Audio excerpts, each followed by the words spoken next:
আজকের বণিক বার্তার এই নিউজটা ছাপিয়েছে যে ভূ রাজনীতির পরবর্তী সংঘাতের কেন্দ্র কি মিয়ানমার? হ্যাঁ, মিয়ানমার পরবর্তী সংঘাতের একটা কেন্দ্র হইতে পারে।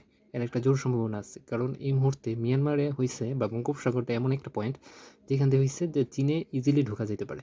যেমন চীনের এখানে একটা যে বন্দর তৈরি করতেছে, বন্দরটার নাম হইছে যে ওই কিয়াকফি বন্দর।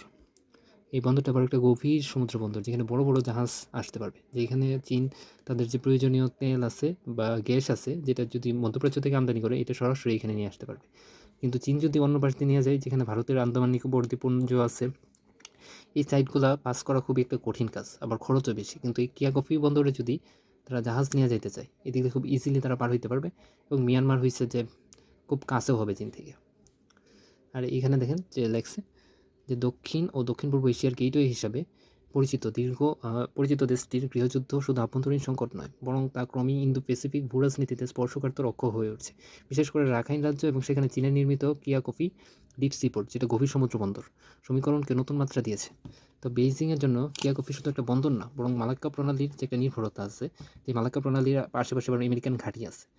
তারপরে এখানে একটা বড় কথা হচ্ছে যে খরচে একটা হিউজ পরিমাণ খরচ হয়, যে খরচটা কমানোর জন্য চীন এই বন্দর ব্যবহার করতে পারে। আর এখানে তখন হয়েছে যে বঙ্গোপসাগরের উপর দিয়ে চীনের সকল জাহাজ আসা যাওয়া করবে।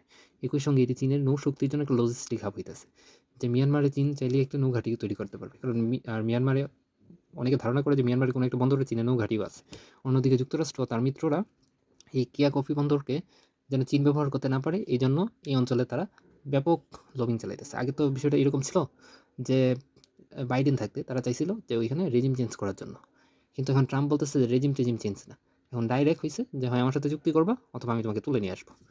এই টাইপের হয়েছে যে সিচুয়েশনে চলে গেছে। এই প্রেক্ষাপটে মিয়ানমার সাময়িক জান্তার বিরুদ্ধে মার্কিন প্রতিনিধি পরিষদে পাশ হওয়া ব্রেভ বার্মা অ্যাক্টকে শুধু নিষেধাজ্ঞার জন্য নতুন কাঠামো নয়, বরং নেপিডো মানে মিয়ানমার রাজধানী ক্ষমতার ভারসাম্য বদলে দেওয়ার জন্য কৌশলগত হাতিয়ার হিসেবে ব্যবহার দেখছেন বিশ্লেষকেরা।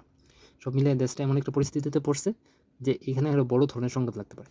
যেমন এখন দেখা যাইতেছে যে কয়েকদিনের জন্য সংঘাতটা একটু থেমে আছে। গত বছরের মাঝামাঝি সময়ে মিয়ানমারে বিরল খনিজ ভাণ্ডারের উপর নিয়ন্ত্রণ প্রতিষ্ঠায় মার্কিন প্রেসিডেন্ট ডোনাল্ড ট্রাম্প এর কৌশলগত আগ্রহের বিষয়টি প্রকাশ্যে আসে। তো এটা গত বছর হয়েছে যে মার্কিন প্রেসিডেন্ট ডোনাল্ড ট্রাম্প এটা প্রকাশ করছিল যে মিয়ানমারে যে বিরল খনিজ আছে ওই খনিজগুলোতে যেন মার্কিন কোম্পানির হাতে তুলে দেওয়া হয়।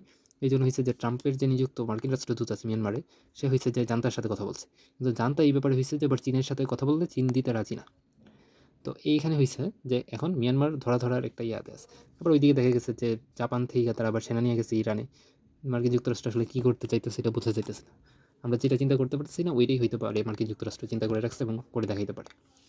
যাই হোক, পরবর্তী আপডেটের জন্য পাশে থাকুন।